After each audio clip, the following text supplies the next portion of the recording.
শীত পড়লে বাজারে প্রচুর নতুন আলু দেখা যায়। নতুন আলু দিয়ে যে কোনো কিছু রান্না করলে খেতে কিন্তু খুব ভালো লাগে। আজ আমি করব নতুন আলু দিয়ে মুরগির ঝাল কারি। সহজভাবে আপনাদের সাথে শেয়ার করব। এখানে প্রায় 700 গ্রামের মতো মুরগি আছে। এর মধ্যে আমি সামান্য লবণ, হলুদ, মরিচ আর একটু তেল দিয়ে মুরগিটাকে মাখিয়ে মিনিট 10 একটু ম্যারিনেশন করে রেখে দিব। এবার একটি কড়াইতে অল্প একটু তেল দিয়ে এর মধ্যে আমি নতুন আলুগুলো দিলাম, সামান্য একটু লবণ আর হলুদ দিয়ে আলুগুলোকে একটু ভেজে নিব। চাইলে এগুলোকে না ভেজেও করা যায়, যেহেতু এগুলো নতুন আলু।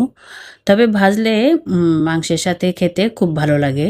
যখন একটু গোল্ডেন কালার হয়ে আসবে তখন আমি আলুগুলোকে তুলে রাখবো।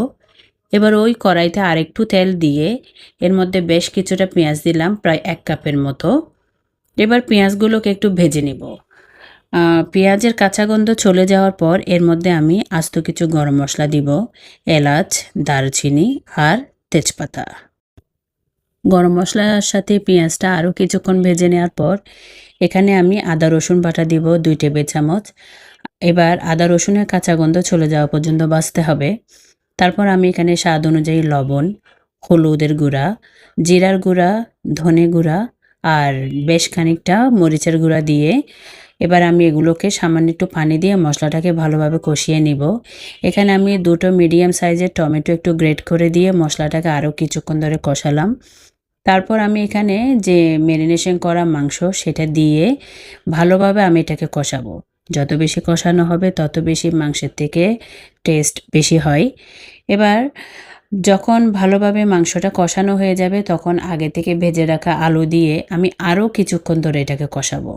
বেশ খানিকটা কষানোর পর যখন এখানে তেলটা উঠে আসবে মশলার উপর, তখন আমি প্রয়োজন অনুযায়ী পানি দিয়ে মাংসটাকে সেদ্ধর জন্য ঢাকনা দিয়ে রাখবো। মিডিয়াম আঁচে আমি এটাকে সেদ্ধ করব।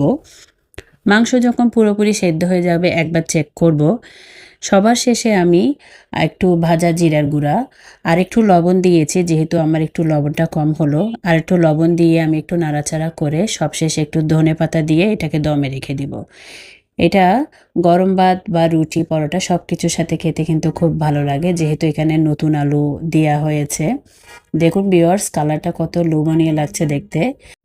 আজ এই পর্যন্তই। ভালো থাকবেন সবাই। আসসালামু আলাইকুম।